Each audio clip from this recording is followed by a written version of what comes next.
Ladies and gentlemen, I want to welcome you and these fine international poets to reading our experimental Zoom theater, Act 4, Scene 1 of Midsummer Night's Dream, with the four lovers still laying asleep. Enter Titania, Queen of the Fairies, Bottom, and the fairies, and Oberon the king beside them, unseen by those on stage. Come, sit thee down upon this flowery bed, while I thy amiable cheeks do coy, and stick musk roses, in thy sleek, smooth head, and kiss thy fair, large ears, my gentle joy. Where's Peas Blossom?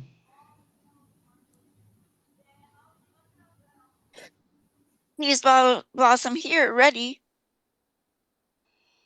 Scratch my ear, Peas Blossom. Where's Monsieur Cobweb?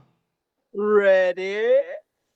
Monsieur Cobweb, good monsieur, get you your weapons in your hand and kill me a red-hip humblebee on the top of a thistle. And good monsieur, bring me the honey bag. Do not fret yourself too much in the action, monsieur?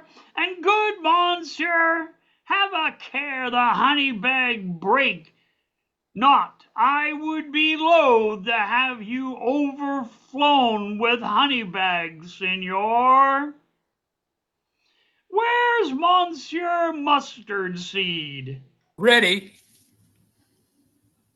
Give me your nief, Monsieur Mustard Seed. Pray you, leave your courtesy, good monsieur. What's your will? Nothing, good monsieur, but to help cavalry Cobweb to scratch.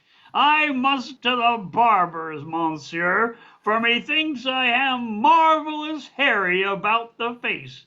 And I'm such a tender ass, if my hair do but tickle me, I must scratch.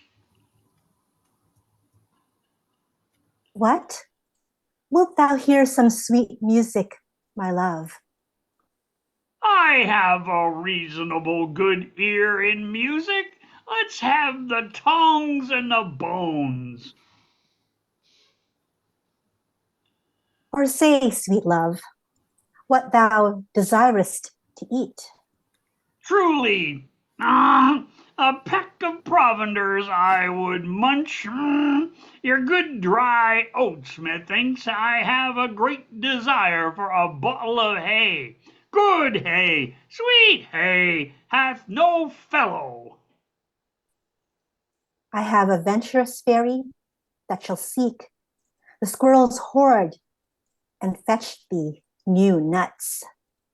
I'd rather have a handful or two of dried peas, but I pray you, let none of your people stir me. I have an exposition of sleep come upon me.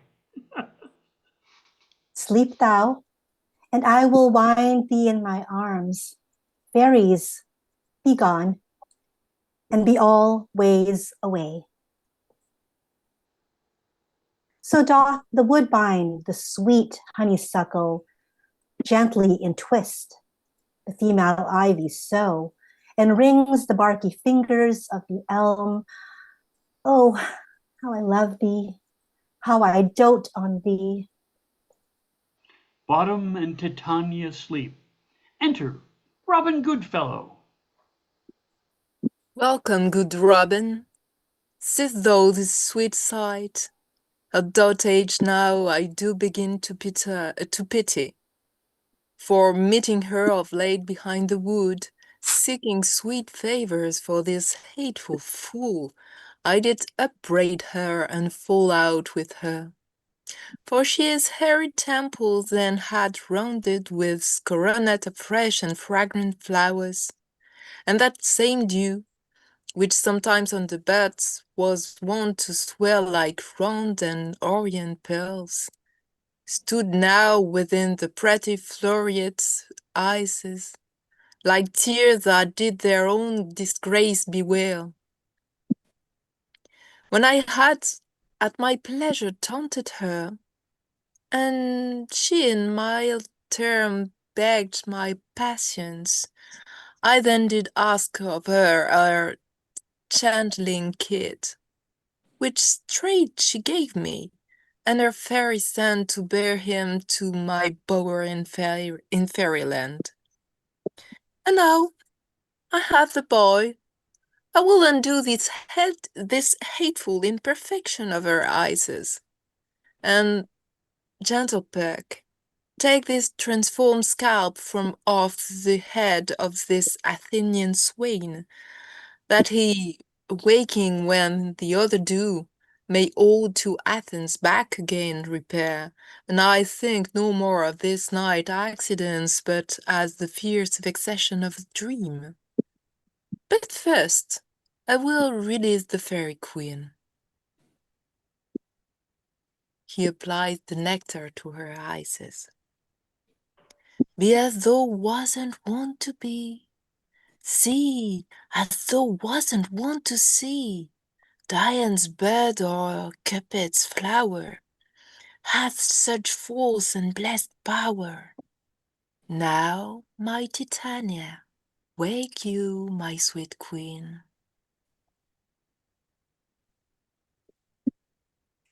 My Oberon, what visions have I seen?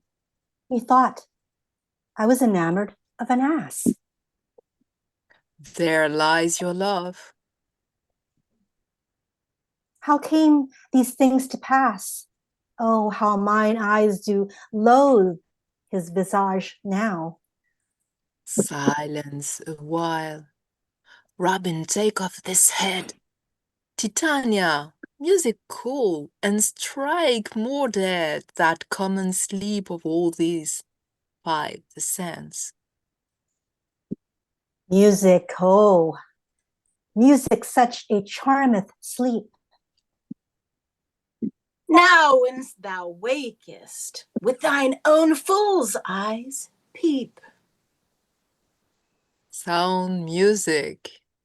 Come, my queen, take hands with me, and rock the ground whereon these sleepers be. Titania and Oberon dance. Now though I and I are new in amity, and will tomorrow midnight solemnly dance in Duke Theseus' house triumphantly, and bless it to all fair prosperity. There shall the pairs of faithful lovers be wedded with Theseus, all in jollity. Fairy king, attend and mark. I do hear the morning lark. Then, my queen, in silence sad, trip we after night's shade. We the globe can compass soon, swifter than the wandering moon.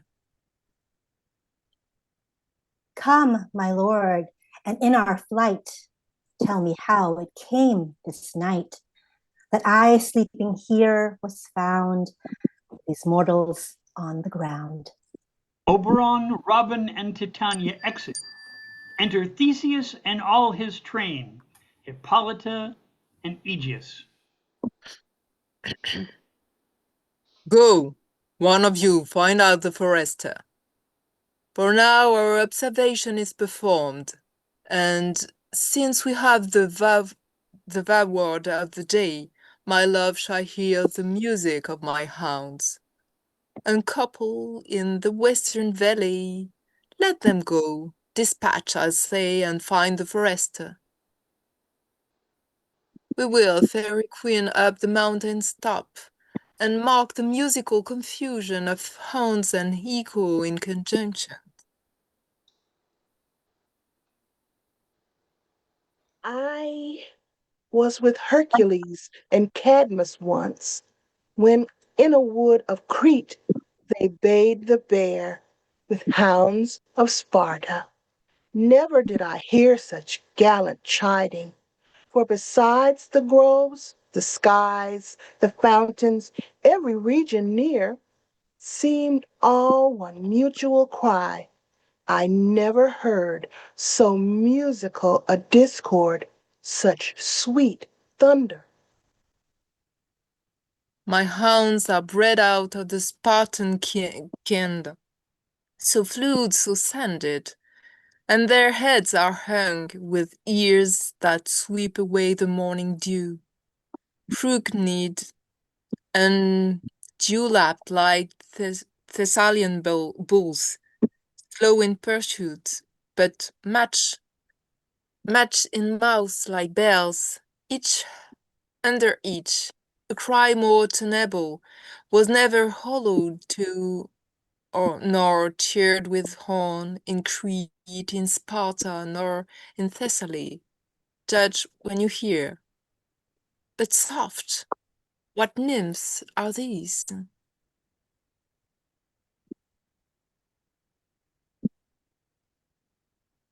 You're muted. My lord, this is my daughter here asleep, and this Lysander. This Demetrius is, this Helena, old Nidar's Helena. I wonder of their being here together. No depth, they rose up early to observe the rite of May, and hearing our intent, came here in grace of our solemnity. But speak, Egeus, is not this the day that Hermia should give answer of her choice? It is, my lord.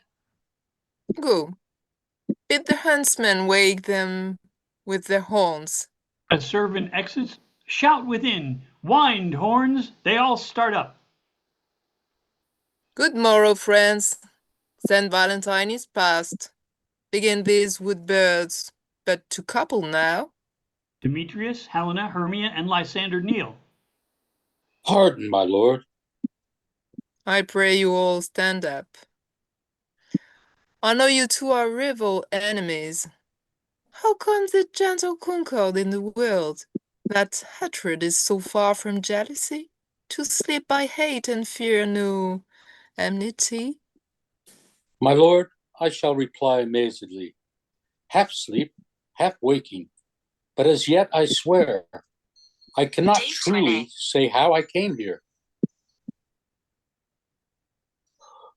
But as I think, for truly I speak, and now I do bethink me, so it is. I came with Hermia hither.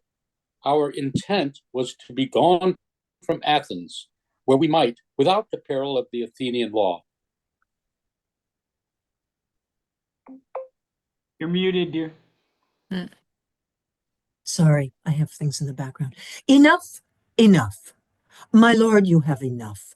I beg the law upon his head. They would have stolen. You're muted again. Oh, I'm sorry. Thereby to have defeated you and me, you of your wife and me of my consent that she should be your wife. My lord, fair Helen told me of their stealth, of this their purpose hither to this wood, and I in fury hither followed them, fair Helena in fancy following me. But my good lord, I wot not by what power, but by some power it is, my love to Hermia, melted as the snow, seems to me now as the remembrance of an idle goad, which in my childhood I did dote upon, and all the faith, the virtue of mine heart, the object and the pleasure of mine eye, is only Helena. To her, my lord, was I betrothed ere I saw Hermia, but like a sickness did I loathe this food. But as in health, come to my natural taste, now I do wish it, love it, long for it, and will forevermore be true to it. Fair lovers, you are fortunately met. Of this discourse we more will hear anon. Aegeus, I will overbear you will, for in the temple by and by with us, these couples shall eternally be knit. And for the morning now is something worn. Our purposed hunting shall be set aside. Away with us to Athens. 3 and 3 will hold a feast in great solemnity. Come, Hippolyta. Theseus and his train, including Hippolyta and Aegeus, exit. These things seem small and undistinguishable, like far-off mountains. Turn it into clouds.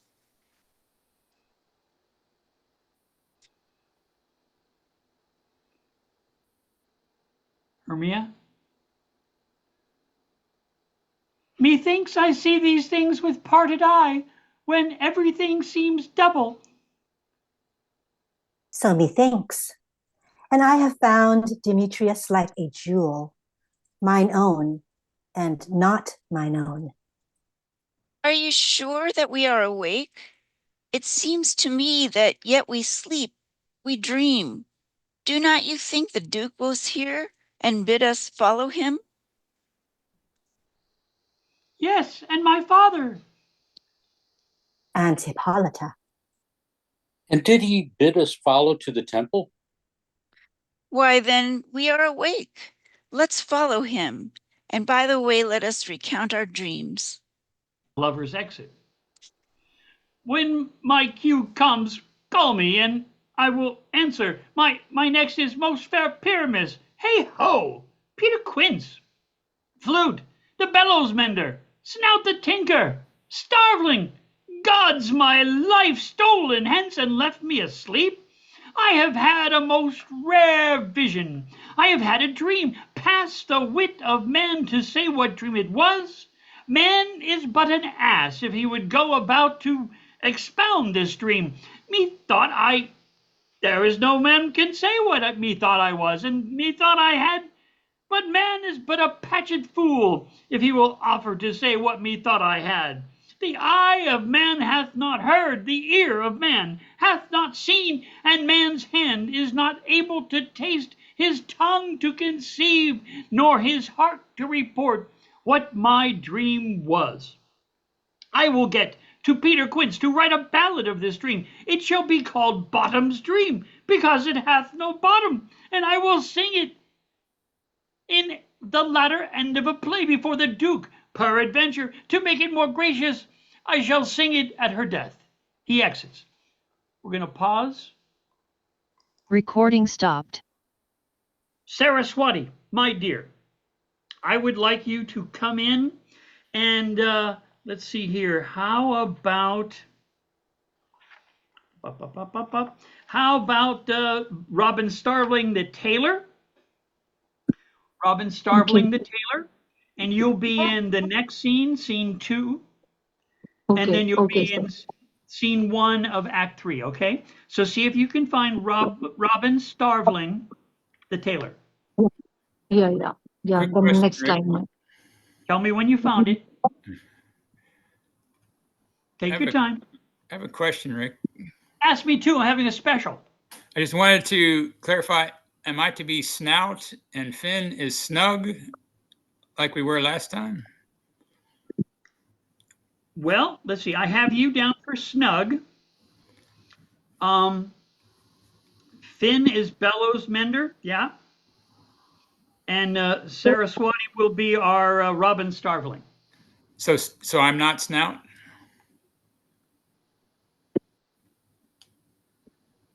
I was sorry, sir. Sorry to interrupt you. I was fairy. I was in the fairy role, sir. Right, but the fairies have no more parts to read for now. Okay. That's done. So I'll go with. So I've got you for Robin Starveling in the scene 2 of Act 3 or 4. Excuse me, scene 2 of Act 4, and then in Act 5 you're in that scene as well. Robin Starveling. Sure, no problem. So Martin, you're Snug the Joiner, and we need someone for snout. I could do snout also. Is these at the same time? Yeah, sure. What the heck? Okay.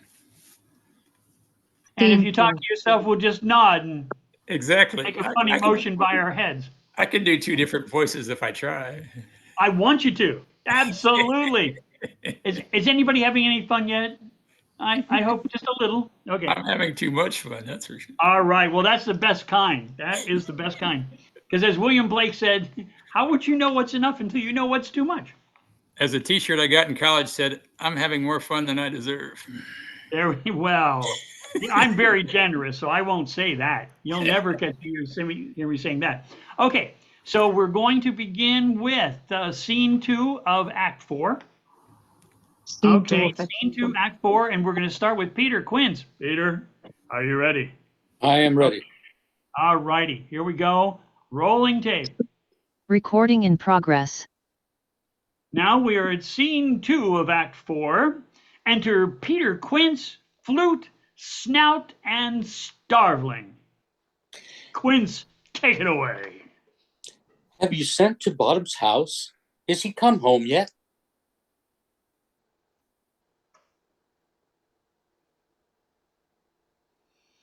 Go ahead, Robin Starveling. Saraswati, that's you, I think. Yes, I'm in, I guess. That's okay. Act 4, scene 2. Do you have and the we're link? looking for Robin Starveling. No, look, you haven't given me this one. Yeah, you gave me the another one, no? Scene 2, scene 2. I gave you this one too. No. Yeah, we're in scene 2 of Act 4. Tell me when you found it. haven't given. No, that's not with me, scene. That's not with me, sir. I don't have this Okay. one. Okay. Yeah, this is what I'm locating. Yeah. This one I have got with me. Like, yeah. When Robin says, I remember that very time I saw. We're at the beginning of scene 2 of Act 4. And the Robin Starveling says he cannot be heard of. Out of doubt, he is transported. No, this one I'm not connecting. I'm not getting it. I'm just Okay. getting this one. Yes, Robin. No. Okay, well, see if you can find it. Like I said, we're in Act 4, Scene 2 right now. Maybe you can find it by the time we get into Act 3, okay? I mean, the link. I've put the link in the chat. Yeah. Yeah, but I'm not. I'm getting only Act 2, Act 2, Act 2. All the Act 2s are coming here, not the Act 4. Here we put that in the chat. We'll put it in there again. Page number. Okay. Page number 59. Is that so? Just let me know the page. Yeah. Let me know through the page number. Is it possible for the page number? It looks like page 139. Yeah. Mine's 137. Yeah, mine's 137, but somewhere in there, 137, 138, 139. You'll find it. Take a minute. It's okay. Yes. I'm just finding. Okay. Nearby. Yeah, there's no test. This is all just intended to be fun. Not a problem. This is my first time. That's why. Of course, it's okay. Don't worry about it. Tell me, did you find page 137? Yeah, I got connected. Yeah, page 137. I've got it. Yeah. Okay. Here, and yes. Quince's first line. Let's go ahead and pick it up with the beginning of scene 2 again. So enter Quince, flute, snout, and starveling. Peter Quince. Bang it again. Yeah. Have you sent to Bottom's house? Is he come home yet?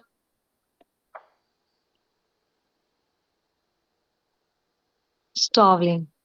He cannot be heard out of doubt. He is transported. If he come not, then the play is marred. It goes not forward, doth it? It is not possible.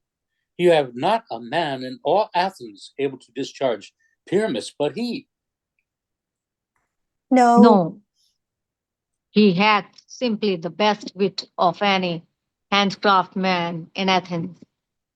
Yes, and the best person too. And he is a very paramour for a sweet voice. You must say paragon. A paramour is God, bless you, a thing of naught. Enter Snug the Joiner. Masters, the Duke is coming from the temple, and there is 2 or 3 lords and ladies more married. If our sport had gone forward, we had all been made men. Oh, sweet bully, water.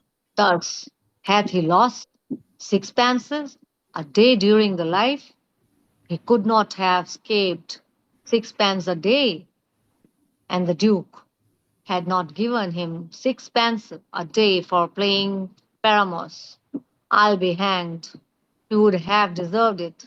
Sixpence a day, a paramours or nothing. Enter Bottom.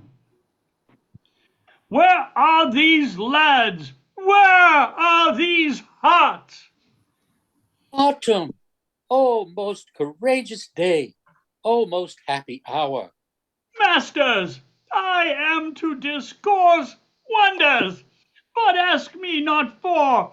But if I tell you I am not true Athenian, I will tell you everything as it fell out. Let us hear, sweet Autumn. Not a word of me. All that I will tell you is the Duke hath dined. Get your apparel together. Good strings for your beard, new ribbons for your pumps. Meet presently at the palace. Every man look o'er his part, for the short and long is our play is preferred. In any case, let Thisbe have clean linen, and let him that play the lion pare his nails, for they shall hang out for lion's claws. And, most dear actors, eat no onions nor garlic, for we are to utter sweet breath, and I do not doubt but to hear that it is a sweet comedy. No more words! Away! Away! Okay, let's break for a moment. Recording stopped. Oh, man. Bravo, bravo. I had a hard time hearing some of your last speech. Rick, I don't know if anybody else's mic was like that. Maybe it was just mine. Mine is imperfect sometimes. Anyway, It is the just thought I'd way give that of the feedback. world.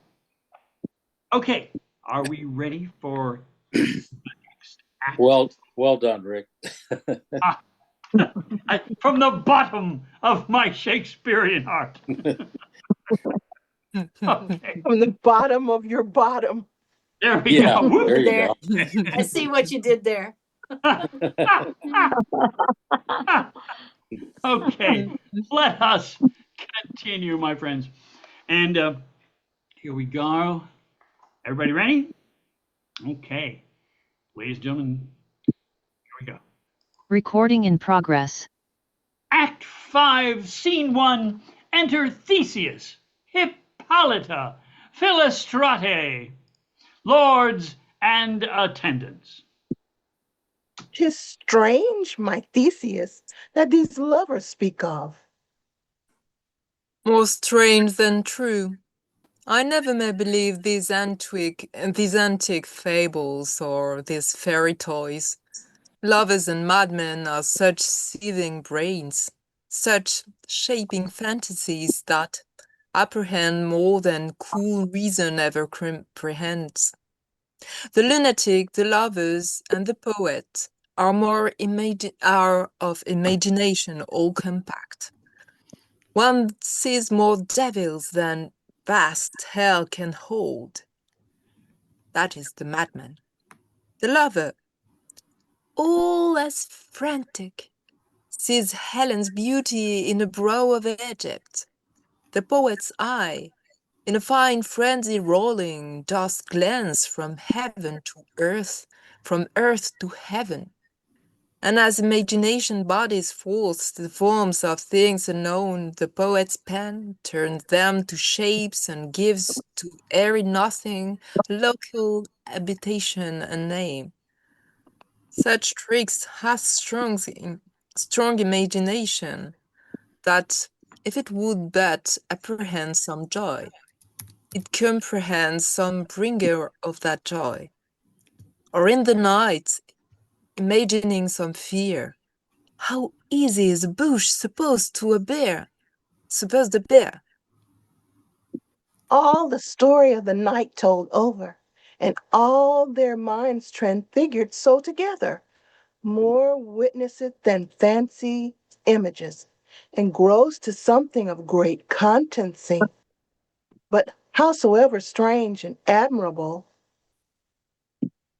Enter lovers, Lysander, Demetrius, Hermia, and Helena.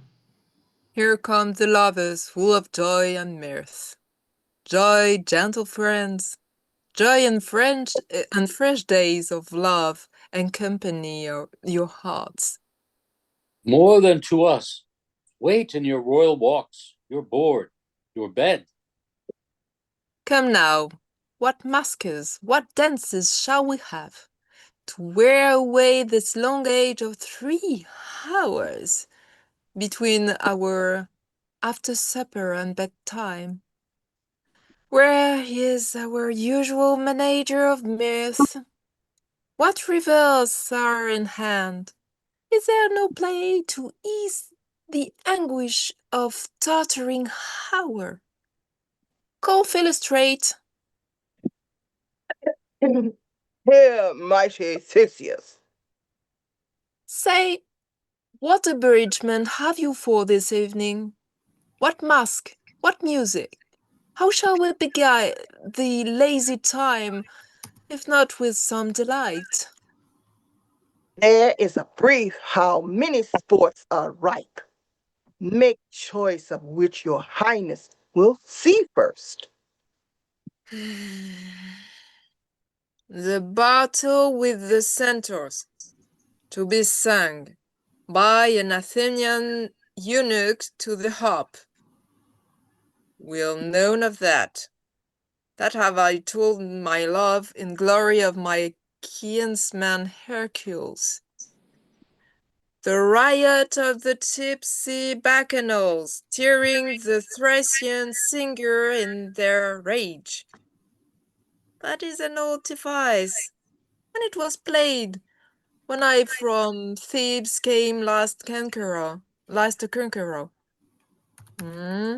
The three muses mourning for the death of learning lay deceased in beggary. That is some satire, keen and critical, not sorting with the nuptial ceremony. A tedious brief scene of young Pyramus and his love Thisbe, very tragical mirth.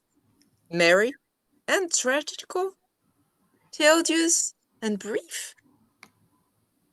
That is hot ice and wondrous strange snow. How shall we find the concord of this discord? A play there is, my lord, some 10 words long, which is as brief as I have known a play. There is not one word apt, one player fit, and tragical, my noble lord, it is. For Pyramus therein doth kill himself, which when I saw rehearsed, I must confess, made mine eyes water, but more merry tears, the passion of loud laughter never shed. What are there that do play it? Hard-handed men that work in Athens here, which never labored in their minds till now, and now have toiled their unbreathed memories with this same play against your nuptial.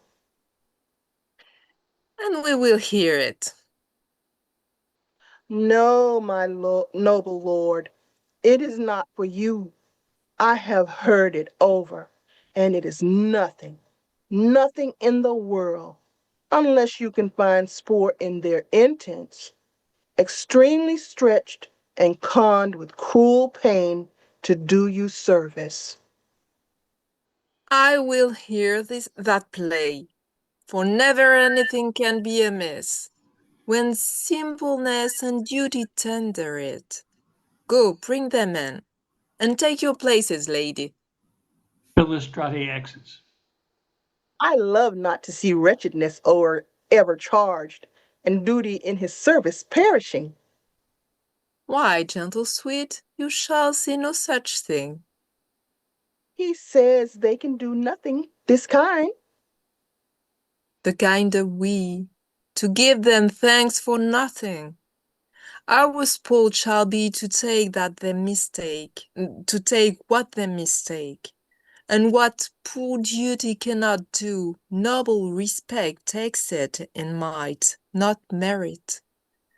Where I have come, great clerks have proposed to greet me with premeditated welcomes. Where I have seen them shiver and look pale, make periods in the midst of sentences, throttle their practised accent in their fears, and in conclusion dumbly have broke off, not paying me a welcome. Trust me, sweet, out of this silence yet I pickled a welcome, and in the modesty of fearful duty, I read as much as from the rattling tongue of saucy and audacious eloquence. Love, therefore, and tongue-tied simplicity in least speak most to my capacity.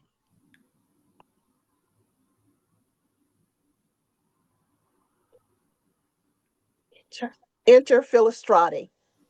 So please your grace, the prologue is addressed. Let him approach. Enter the prologue. If we offend... Sorry, Rick. It's okay. If we offend, it is with our goodwill that you should think we come not to offend, but with goodwill, to show our simple skill. That is the true beginning of our end. Consider, then, we come but in despite. We do not come as minding to content you. Our true intent is all for your delight. We are not here that you should be here to repent you.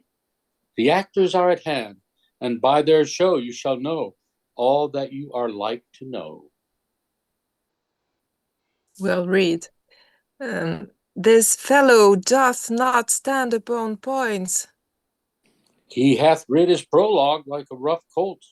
He knows not to stop. A good moral, my lord. It is not enough to speak, but to speak true. Indeed, he hath played on this prologue like a child on a recorder, a sound, but not in government. This speech was like a tangled chain, nothing impaired, but all disordered. Who is next? Enter Pyramus, bottom, Thisbe, flute, and Wall, snout, and Moonshine, starveling, and Lion, snug, and prologue, quince. Gentles, perchance you wonder at this show, but wonder on till truth make all things plain. This man is Pyramus, if you would know. This beauteous Lady Thisbe is certain.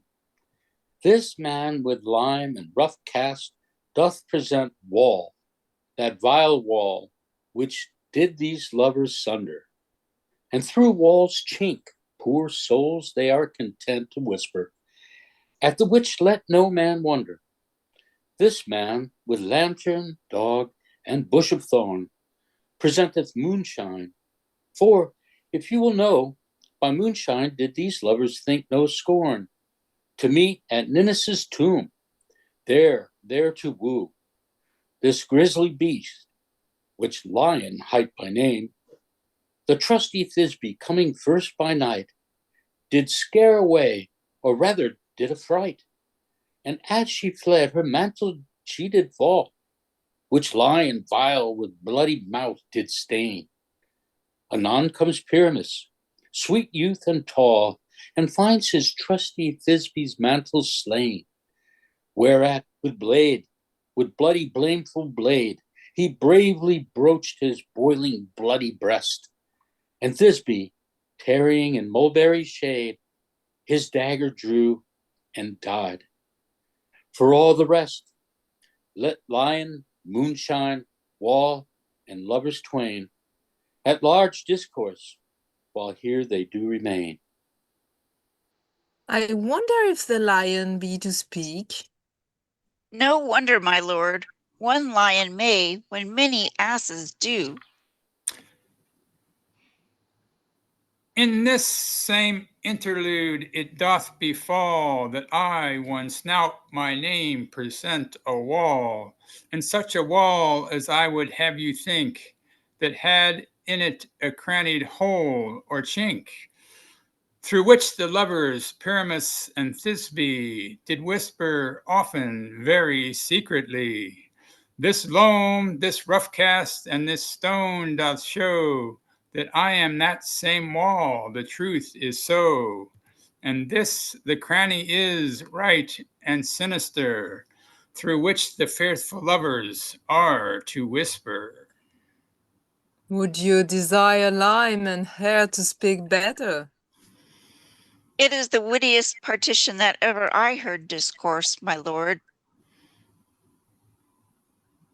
Pyramus draws near the wall. Silence.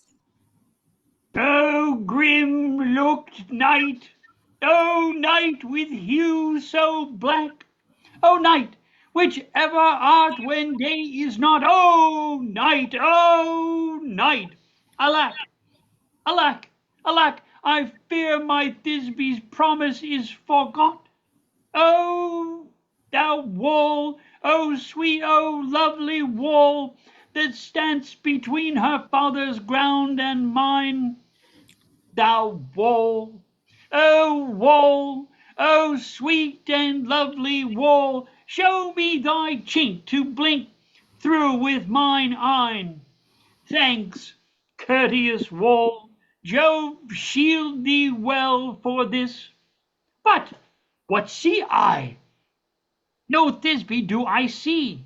O wicked wall, through whom I see no bliss, cursed be thy stones for thus deceiving me.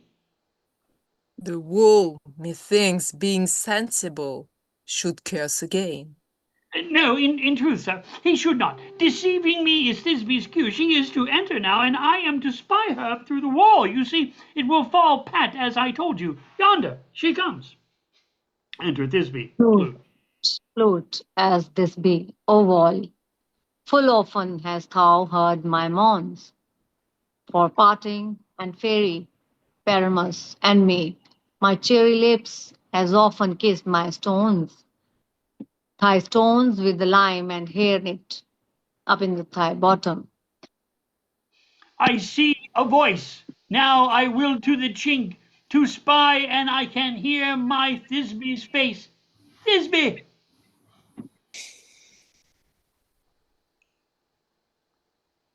Flute as this, and I like hell, till the facts me kill. Think what thou wilt.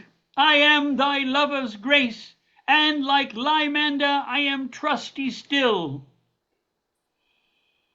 Flute as Shaflus to Porcus, I'll to you. Oh, kiss me through the hole of this vile wall. Flute as this, I kiss the walls whole, not your lips at all. Wilt thou at Ninny's tomb meet me straightway? Flute as this be, tide life, tide death, I came without delay. Bottom Stout of and flute exit. Thus have I, wall, my part discharged so, and being done, thus wall away doth go. Yes. Now with the wall down between the two neighbors. No remedy, my lord, when walls are so willful to hear without warning. This is the silliest stuff I ever heard. The best in this kind are but shadows, and the worst are no worse of imagination among them. It must be your imagination then, and not theirs. If we imagine no worse of them than they of themselves, they may pass for excellent men. Here come two noble beasts, then, a man and a lion. Enter Lion, Snug, and Moonshine, startling. You ladies, you whose gentle hearts do fear the smallest monstrous mouse that creeps on floor, may now perchance both quake and tremble here, when lion rough in wildest rage doth roar. Then know that I, as Snug the joiner am, a lion fell, nor else no lion's dam. For if I should as lion come in strife into this place, 'twere pity on my life. A very gentle beast, and of a good conscience. The very best at a beast, my lord, that e'er I saw. This lion is a very fox for his valor. True, and a goose for his discretion. Not so, my lord, for his valor cannot carry his discretion, and the fox carries the goose. His discretion, I am sure, cannot carry his valor, for the goose carries not the fox. It is well. Leave it to his discretion, and let us listen to the moon.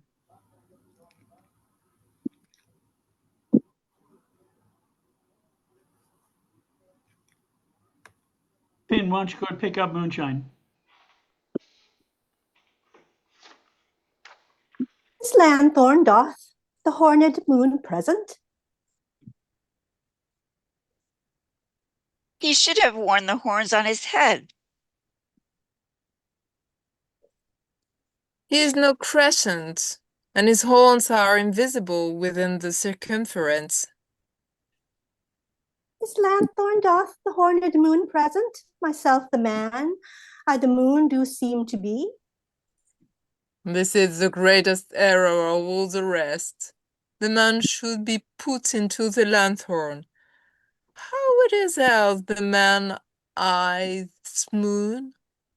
He dares not come here for the candle, for you see, it is already in snuff.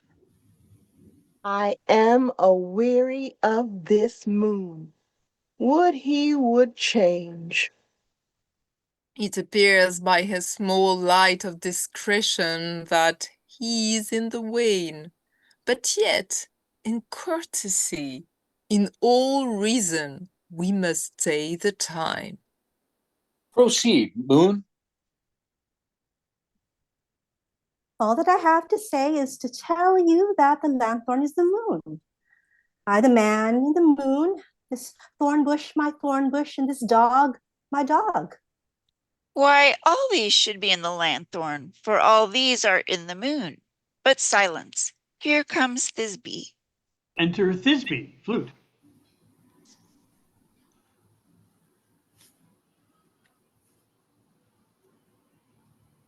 Saraswati, you're mute. Begin, Olga. Enter Thisbe.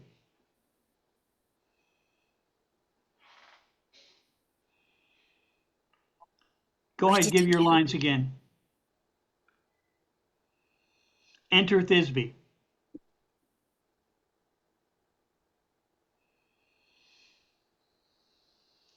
This is old Ninny's tomb. Where This is my is love? old Go ahead. home. Where is my love? Snug as long. Well roared, lion.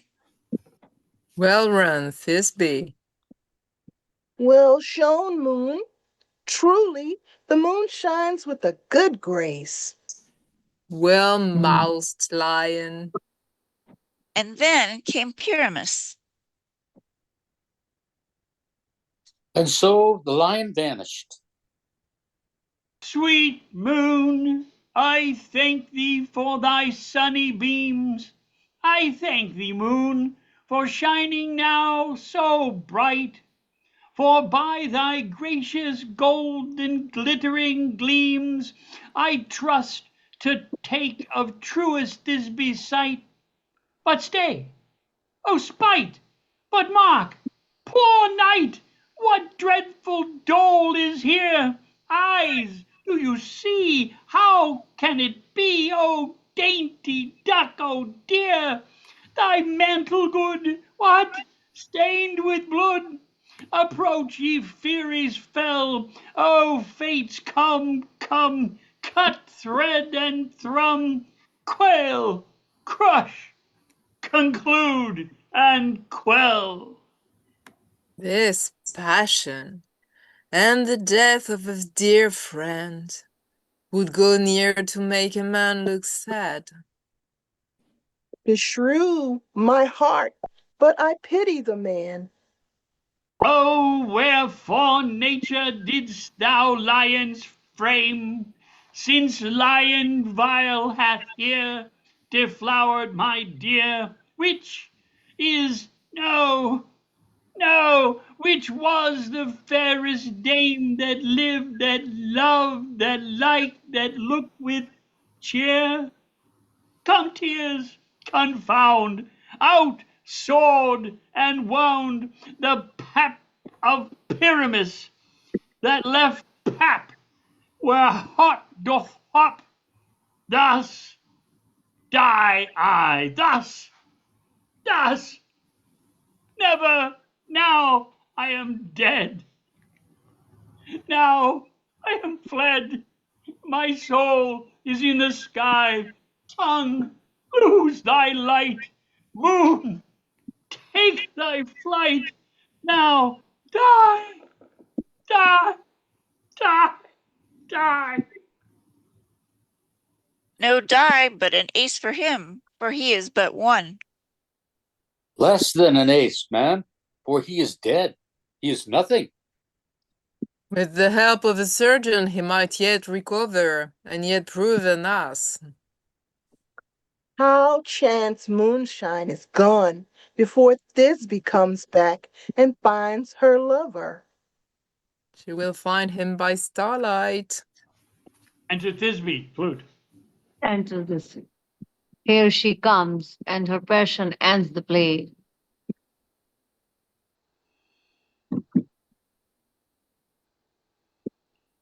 Hippolyta?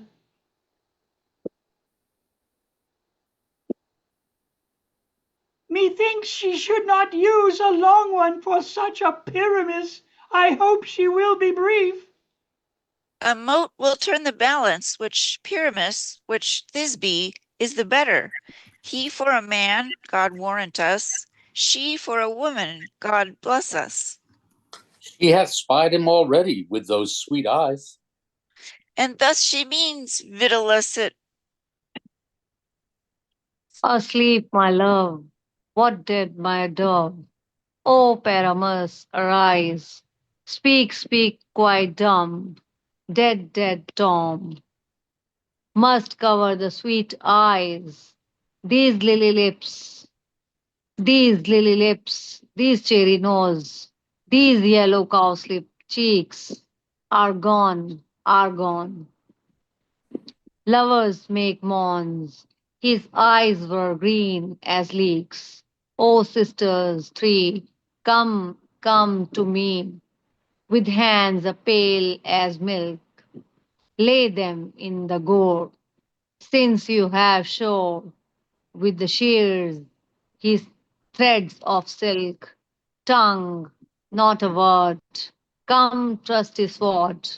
Come, blade, my breast embroidered.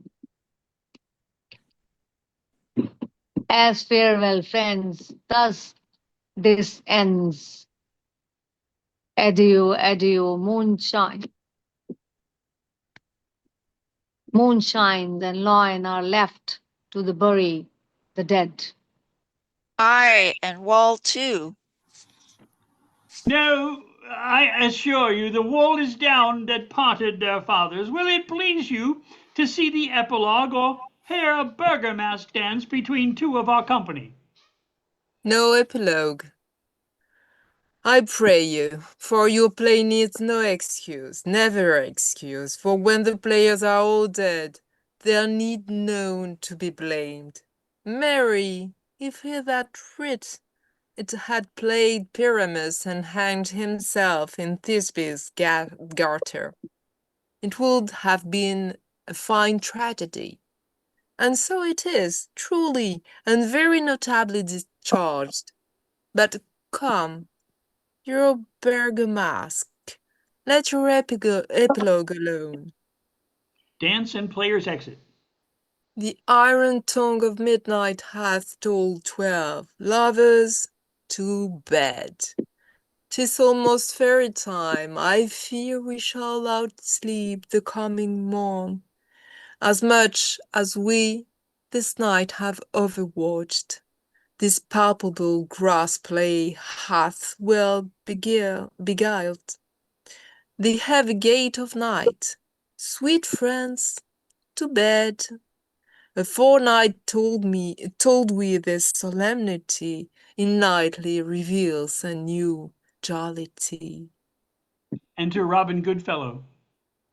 Now the hungry lion roars, and the wolf behowls the moon, whilst the heavy ploughman snores, all with weary task fordone. Now the wasted brands do glow, whilst the screech owl, screeching loud, puts the wretch that lies in woe in remembrance of a shroud. Now it is the time of night that all the graves gaping wide, every one lets forth his sprite. In the church way paths to glide, and we fairies that do run by the triple Hecate's team from the presence of the sun, following darkness like a dream. Now our frolic, not a mouse shall disturb this hallowed house. I am sent with broom before to sweep the dust behind the door. Enter Oberon and Titania, king and queen of the fairies, and all their train. Through the house give glimmering light by the dead and rosy fire. Every elf and fairy sprite hop as light as bird from prayer. And this ditty after me, sing and dance it trippingly. First rehearse your song by rote, to each word a warbling note. Hand in hand with fairy grace, we will sing and bless this place.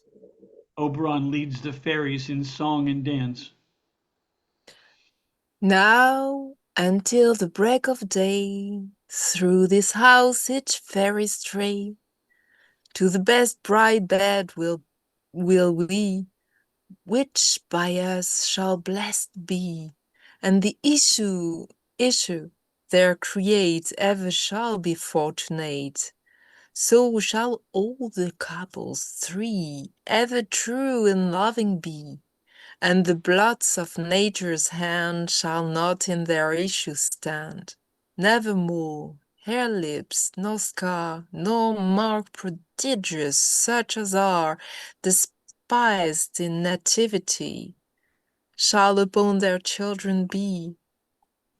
With this field due consecrate, every fairy take his gate, and each several chamber bless. Through this palace with sweet peace, and the honor of its blessed, ever shall in safety rest. Trip away, make no stay, meet me all by break of day. If we shadows have offend, think but this, and all is mended, that you have but slumbered here while these visions did appear. And this weak and idle theme, no more yielding, but a dream. Gentles, do not reprehend. If you pardon, we will mend.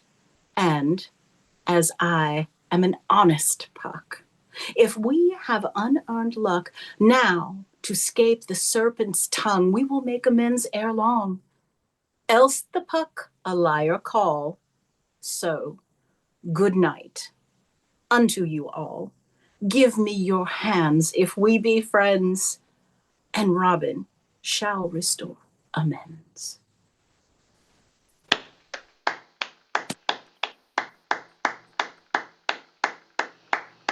Wonderful. Wonderful. Thank you all so very much. Thanks, Rick and everyone. That was wonderful. Thank you. That was great. That was great. Thank you, everybody. It's so much fun. Rick, you did great. You really showed your ass. There you From go. the bottom That's a of my good bottom. one. On the bottom of his bottom. Well, And thank in you our all so version, much. in our Thank you. version, Bottom is back in as Hippolyta. So Theseus married Bottom. Well, come the middle of August, watch for some invitations going out. We're going to be doing a science fiction play next. It's called The Caged Ape Band. About, you may have heard scientists have been teaching sign language to chimpanzees. Well, these chimps that learn the sign language ask to be taken to New York to speak at the UN, and they go to the UN and speak on behalf of whales. And that's the beginning of the story. So, if you're interested, I'll send out an invitation. This one we're going to do differently. The Shakespeare stuff I like to do with random casting, but with this play we're going to actually do some tryouts, and I want to hear you try to go for a characterization. Okay? But thank you so much. It has been pure pleasure for me. Thanks a lot, and we'll see you all soon, I hope. Okay? Thank you, you. Rick. So Thank you so much, Rick. Bye. And Thank very you, everybody. great day. Bye-bye. Recording Have a blessed stopped. weekend. Bye-bye, everybody. Bye-bye. Thanks again. Bye.